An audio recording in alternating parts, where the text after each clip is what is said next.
Minecraft Journal, Day 403. I've turned to experimenting on the monsters that appear in the dark. Most of my efforts are fruitless, but I've noticed a rare type of zombie among the hordes, with red eyes. When a splash potion of weakness is used on them, they have a strange reaction. Today I'm feeding the test subject a golden apple while the potion is effective. Lo and behold, the monster makes a strange sound. Could this signal some sort of breakthrough? Eagerly I wait, and I watch the subject writhe in agony. But is it all for nothing? Minutes pass and nothing further happens. What's this? After roughly 20 minutes, the medical combination causes the subject to transform into a peaceful humanoid creature. It speaks a language I do not understand, but I cannot help but to hope that this major discovery is the start of a new change in this strange world. Some time has passed. More zombies have I cured, and the villagers I've rescued have begun to breed and multiply. They've established the Farmers Guild, where everyone may trade crops for emeralds, which can then be used to buy other goods. My strange world has commerce now, and a sense of hope and prosperity fills the days. I look forward to developing this society and seeing what may become of these people and this world. Hello ladies and gentlemen, my name is Duty Boy and welcome back to my Minecraft survival world. On the previous episode we built this, the Farmers Guild Hall. Inside here is a whole villager trading hall full of farmers with whom I am trading melons and pumpkins nearly incessantly because of the way the melons and pumpkins are funneling into here. Look at that, I've got backstock of pumpkins already. And I'm getting caught up on melons. And I'm rich. Look at this. In this little barrel over here, I've been storing all the emeralds I've been getting from all the farmers, and I'm converting them into blocks. I have almost 4.5 stacks of emerald blocks. Taiga Town is set to become the richest place in all the world. I've updated the map, so this is kind of a map of the area so far. Obviously, we're going to need to add some maps over here, but I'm not doing very well with my job board here. My job board sits outside my main house, and we've got a lot of things to cross off. For example, we did this animal barn, we did this mob farm, we did the villager breeder, whoops, we did the iron farm, and we've also done the farmers, well, I made it the Farmers Guild with farmers, and here's what's left. So I'm just going to put these signs back up here. I will think of projects to fill in with them pretty soon. And here's what we're going to be doing today. A library with librarians and sugarcane farm. So I've been thinking very hard about how to do this, and I think I've come up with a floor plan that I really like. So it's a very square building, and it will be 2 stories high, at least, along the walls. Where you see a post, this will be a post between villagers. So there will be a librarian villager in each of these spots.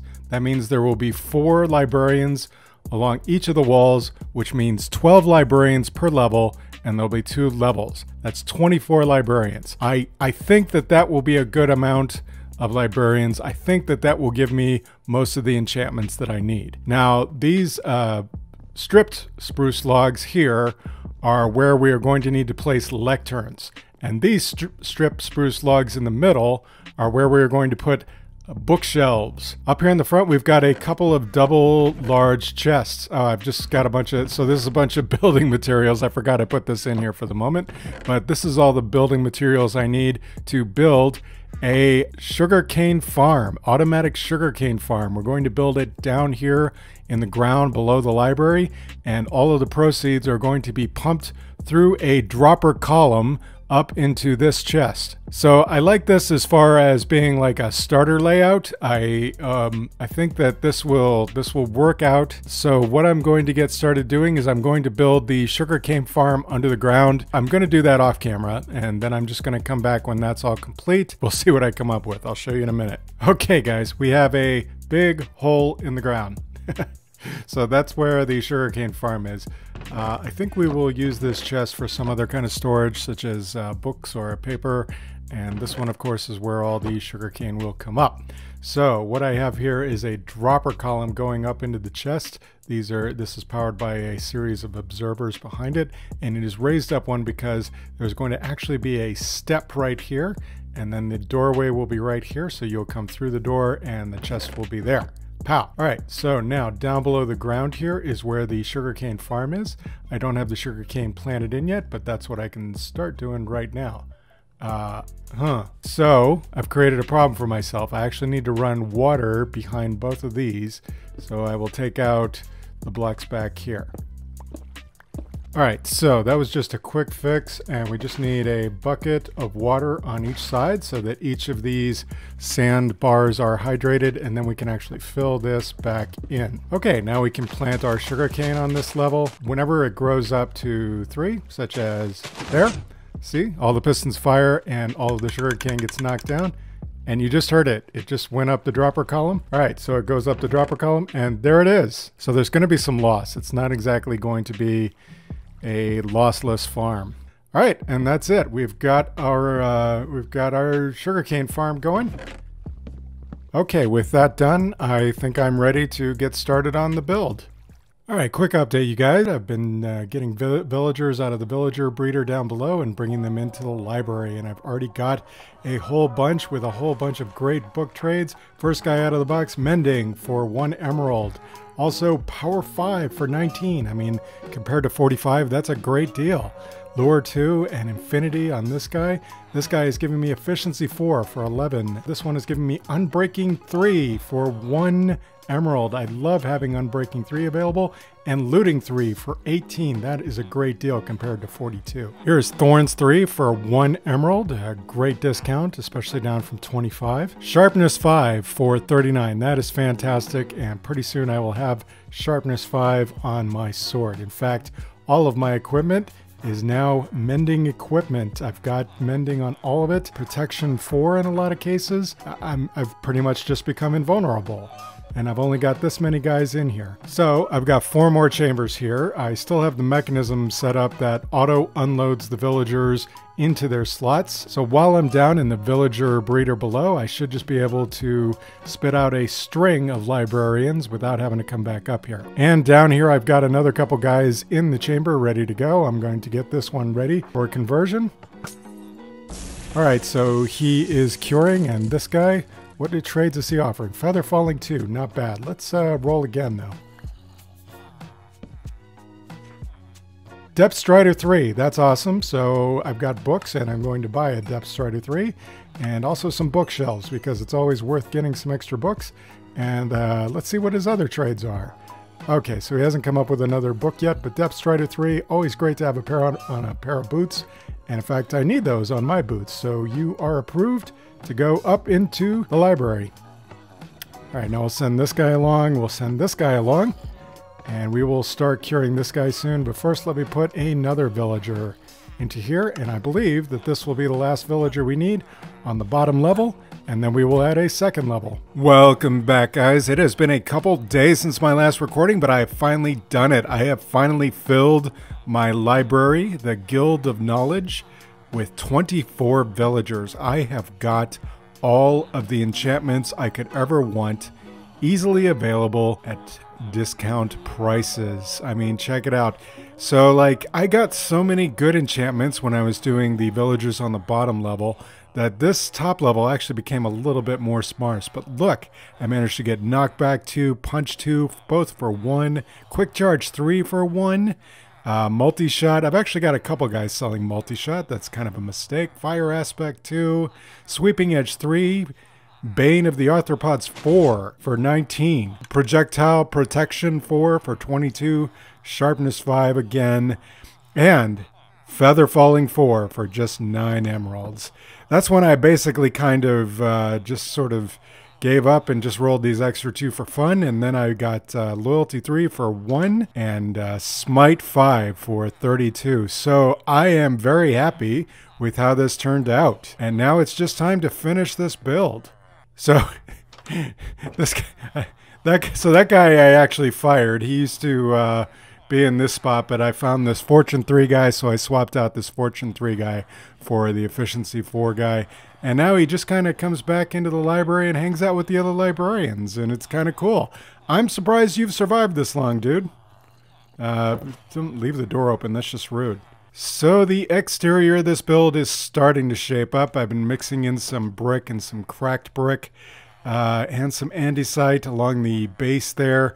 But I think I have some good ideas for how I want to build it up, but I'm just going to go ahead and finish it off with a quick time lapse. One thing is though, like right now I'm getting up and down between the levels with this ladder, and it leaves this giant hole here almost in the middle of the floor, and it's really just less than desirable. So during the time lapse, I'm going to try to come up with something else. And one final thing to point out before I get started is that I will be using the light gray glass custom texture that I made in my texture pack. I used these last season in my castle, and I thought they came out great. So I will be using that in this build, especially on windows high up. I'm thinking we'll also have a skylight, like a dome. Oh, I can't wait to get started. Let's go!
All right, you guys, what do we think? So I did a little bit more work on it after the time lapse, and we've got some spruce trees over here. I've started creating a path as well. This path is going to go all the way up to here, which is this little block is scheduled for demolition. We're going to make a road that goes right back that way to the north, and then we've got another path I'm going to soon develop that goes over here to what will be the mine entrance. Mr. Pig, you have wandered far away from the farm, Mr. Pig. So here it is from the side. We've got some more spruce trees kind of covering the back, and I'm okay with that because this building, as you saw during the time lapse, has quite a bit of brick. And that's sort of what I was going for. I was going for basically an old-time library slash magic school. That's what I was sort of going for by adding this giant dome, this glass dome up to the top of it. And I think it looks great. You know, I really can't just consider this a library anymore. I really have to consider it a school of magical enchantment. All right, so this area right here, these stairs, and this is temporary. So please don't worry about this. Please just focus on the entrance right here. Here, I'll take away my little readout so that you can see more of the build. So this is the entrance of the library, and as you go in, you have a crafting table here. On this side, you've got books and paper and enchanted books. I've got lots of enchanted books. Highly doubt that I'll be buying any more enchanted books for quite a while due to all the trading that I've been doing. And over here is the proceeds from our sugarcane farm. Now, of course, up here, we've got quite a sight overhead. I wanted to leave this fairly open so that once you get in here, there's like a little covering over the door, but then once you step in, there you go. There is a great view. You can see how high this build is. And right here, I needed a light source of some kind. This area was just too dark and spawns were going to happen. And I was playing around with putting a shroom light here, and this is what I came up with. I know it's just kind of floating here, but I don't know. I don't mind. I think it looks okay. Guys, please tell me what you think down in the comments. So, of course, all the way around the outside of this place, we've got guys arranged. Please, sir, get off the furniture. All right, so then once you get all the way around the area, or just catty-corner from the door here, I should probably close the door since it's rude to leave it open. Previously, of course, I had a ladder over there in that corner going up to the top. It was terrible, so I decided to add a tower off the side of the building and to have this spiral staircase. And the center of the spiral staircase is a bookcase. I love it. So not only is the center aisles full of bookcases for you to peruse that go all the way up to the second floor, but there's a bookcase in the spiral stairwell. I think this is fantastic. I wish there was a library I could go to that had this right now. So this brings you up to the second level, of course, and this is where you can see up to the roof. So we've got a chandelier up there made out of yet another shroom light. And there, yes, that's right. There is a grindstone up there in the ceiling. It makes it look almost like kind of like a winch with a chain that can pull the chandelier up or lower it. It's not really a mechanism, but it's cool. And I also put lanterns on chains in each of the corners. That way this area is well lit even at night, and we're not going to get spawns up here. I checked. Well, guys, that's all the time I have for today. Please do tell me what you think about this build down in the comments. If you enjoyed this episode, please do leave a like and consider subscribing for more episodes in this series, and I will see you in the next one. Thank you, and have a great day. Bye. All right. Who is ready to trade? Let's do some serious trading. Okay, some books. This guy's some books. I need some paper to trade. All right. What do I want? Let's see.